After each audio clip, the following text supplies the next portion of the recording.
Hai guys, balik lagi bareng gue Michelle Amanda. Tentunya di program yang udah lama banget kalian tunggu-tunggu, Scary Night is back.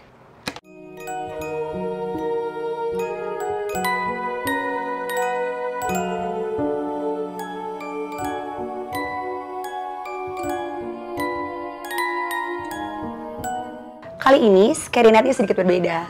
Kalau biasanya kita melakukan penelusuran ke tempat-tempat horor dan kita mencari misteri-misteri yang ada, di episode terbaru Scary Night kali ini, kita akan menceritakan kejadian-kejadian yang aneh dan menyeramkan, dan kita akan mengungkap mitos-mitos yang sedang beredar. So, enjoy this video.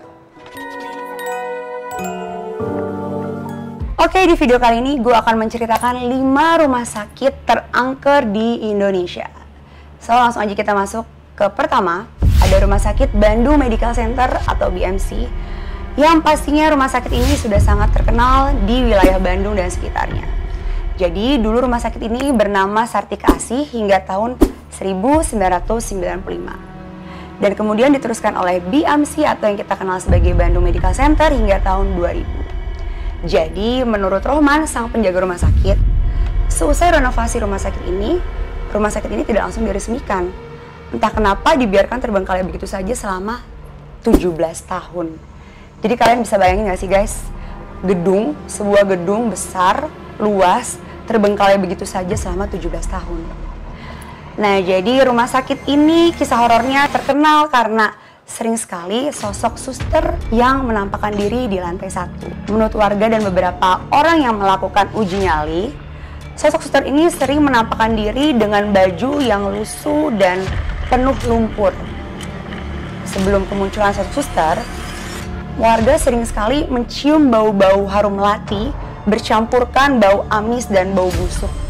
Kalian bisa bayangkan kan bau amis seperti bau darah wanita yang lagi datang bulan, guys. Selain kemunculan sosok suster ini yang berada di lantai 1, di lantai 2 pun kerap kali warga mendengar suara dengusan nafas yang sangat kencang dan ketukan tanpa orang. Dan mereka juga melihat ada perempuan yang mengintip lewat jendela.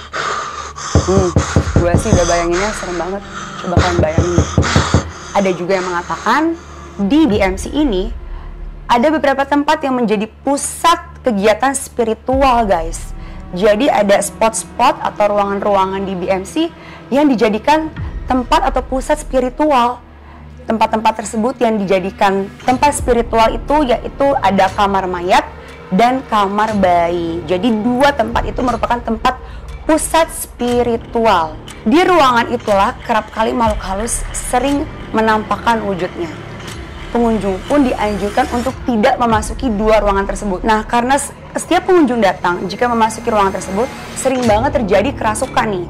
Makanya 2 ruangan itu dilarang untuk dimasukin sama pengunjung, karena pasti rata-rata selalu kerasukan. Menurut pengakuan salah satu orang pengunjung yang pernah mengunjungi rumah sakit, terutama ruangan tersebut, ia pernah merasakan kakinya seperti ditarik oleh sosok bayi yang seolah-olah seperti memanggil ibunya. Kalian bisa bayangin gak sih kalau kaki kalian ditarik sama sosok bayi dan sosok bayi itu memanggil ibu. Tapi kalian sendiri gak bisa lihat, tapi kan bisa merasakan. Bisa kalian bayangin gak? Oh, gue sih bayanginnya serem banget pastinya. Sayangnya kini BMC tidak lagi dibuka untuk umum dan tidak lagi sembarang orang diizinkan untuk masuk. Jadi BMC tengah direnovasi dan katanya sih akan direncanakan untuk diaktifkan kembali. Jadi seperti itu guys. Oke, next yang kedua ada Rumah Sakit Mardiwaluyo di Blitar. Rumah sakit ini berdiri tahun 1942 dan terkenal angker sejak zaman peninggalan Belanda. Jadi pernah ada cerita nih guys, seorang wanita yang melahirkan dibantu oleh makhluk gaib. Coba kalian bayangin ya, wanita melahirkan dibantu oleh makhluk gaib. Dan paginya saat sang suami kembali, istri dan anaknya yang baru saja dilahirkan didapati sedang berada di kamar mayat. What? Kamar mayat? Oh my god, itu sih kalau gue bayangin. Coba deh lo bayangin, lo seorang suami yang udah lagi punya istri hamil di rumah, lo bawa ke rumah sakit dan ternyata lo nggak tahu nih kalau istri lo dibantu melahirkan sama makhluk gaib. Pas lo balik lagi, istri dan anak lo yang baru aja lahir tuh udah nggak ada. Gimana perasaan lo? Itu pastinya sedih banget sih. Dan tidak hanya itu guys, jadi banyak banget pasien yang katanya mendengar tangisan seorang wanita tepat pukul jam 12 malam. Jadi para warga juga melihat, sering banget katanya sih melihat penampakan makhluk astral. Sampai-sampai sekarang sudah tidak ada lagi satu orang pun warga yang berani mendekati bangunan angker kecuali untuk keperluan televisi atau konten syuting. Namun sekarang rumah sakit ini telah dipindahkan, jadi pasien tidak perlu lagi takut atau khawatir akan cerita-cerita angker yang beredar tentang rumah sakit tersebut. Oke, yang ketiga ada Rumah Sakit Dr. Cipto Mangunkusumo.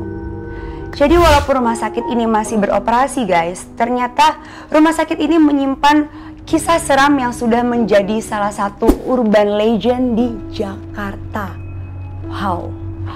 Jadi ada sebuah cerita di mana seorang pemuda sedang menemani sahabatnya yang mengalami kecelakaan cukup parah sehingga harus dirawat di rumah sakit ini.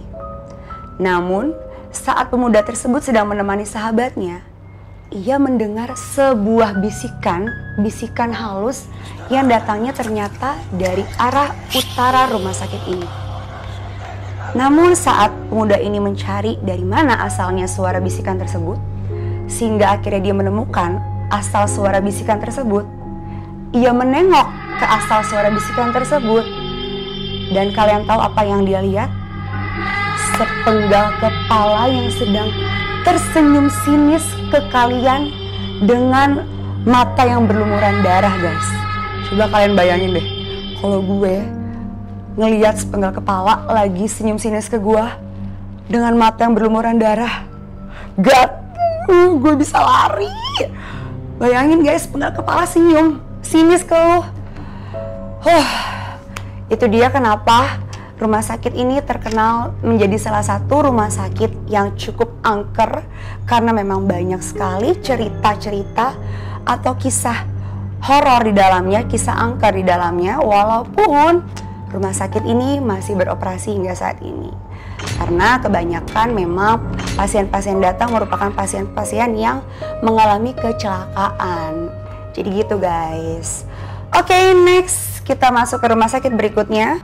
Oke guys, rumah sakit berikutnya ada Rumah Sakit Darmo Surabaya. Jadi rumah sakit ini kenapa termasuk rumah sakit terangker di Indonesia? Karena memang rumah sakit ini merupakan rumah sakit dengan bangunan tua. Dan konon ceritanya ada legenda di rumah sakit ini, di mana legenda tersebut merupakan seorang kuntilanak yang kerap kali muncul di tengah malam karena mencari bangsal anaknya. Dan cerita ini pun telah menyebar luas oleh warga Surabaya. Jadi menurut orang-orang, sosok ini seringkali muncul di tengah malam saat mendengar suara tangisan anaknya. Dan wajahnya yang tidak terlihat karena tertutup oleh rambutnya yang kusut dan berlumuran darah. Wow.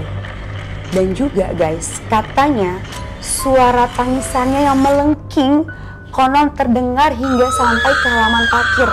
Itulah kenapa sebabnya rumah sakit ini terkenal sekali dengan cerita atau legenda angkernya guys. Wow, itu sih benar-benar serem banget sih kalau gue harus denger suara tangisan padahal gue lagi di halaman parkir. Jadi kurang lebihnya seperti itu guys. Oke, next, yang terakhir ada Rumah Sakit Dharma Medika Tulung Agung. Kejadian horor yang pernah terjadi di rumah sakit ini datang dari pasien wanita yang berpenyakit liver dan berumur 55 tahun. Jadi kondisinya kan memang dia sudah tua juga nih guys. Kondisinya teramat parah hingga harus dirawat di ruang VIP dan mendapatkan perawatan intensif. Setiap malam sehabis Isya, dokter dan perawat selalu memeriksa pasien ini. Sehingga pukul 2 dini hari pun oleh perawat yang seumuran pasien. Jadi ada perawat nih guys, umurnya tuh seumuran pasien ini. Berarti kan perawat ini tuh umurnya 55, udah tua lah guys, sama dengan pasien ini. Dia sering rutin meriksa nih pasien di pukul 2 malam dini hari. Seminggu setelah dirawat nih guys, ternyata pasien menunjukkan perkembangan yang oh ternyata dia udah membaik, jadi perkembangannya bagus lah, progresnya bagus. Nah, maka sang pasien pun berterima kasih pada dokter dan perawat-perawat yang sudah merawatnya dengan baik hingga kondisinya pun mengalami progres yang membaik gitu kan. Jadi pasien ini nih pas sudah sembuh nih guys, dia nanya ini ke rumah sakit nih. Dia nanyain tentang perawat yang rutin banget tiap pukul 2 dini hari tuh selalu meriksa dia secara intensif. Namun tak ada satupun orang rumah sakit di situ yang mengenali atau tahu akan perawat yang usianya sepantaran dengan pasien tersebut. Jadi kalian tahu kan maksudnya apa? Jadi perawat yang usianya sepantaran dengan pasien ini, yang sering banget memeriksa pasien ini di pukul 2 dini hari itu bukan sosok manusia guys. Jadi kurang lebih itu sih cerita horor dari Rumah Sakit Darmo Medica Tulung Agung. Oke guys, jadi itu dia 5 rumah sakit terangker versi Scary Night and Team. Oke, buat kalian yang mungkin juga punya cerita horor apapun itu, mungkin kalian punya cerita pengalaman horor tentang rumah sakit atau apapun itu, kalian bisa share ke kita di kolom komen di bawah. Atau kalian juga bisa request nih ke kita tim Scary Night. Coba dong kak, riset dong kak, melakukan riset dong kak nih. Gue pengen tahu nih tentang suatu mitos yang lagi beredar, katanya begini. Boleh banget, kalian tinggal komen sebanyak-banyaknya di kolom komen di bawah ini. Dan semoga video kali ini bisa bermanfaat dan berguna untuk kalian, bisa juga mungkin menghibur atau menambah wawasan kalian. Jangan lupa di like, di komen yang banyak, di subscribe, and aktifin tombol lonceng notifikasinya supaya kalian gak ketinggalan video terbaru dari Scary Night. So, thank you for watching and see you on my next video. Bye.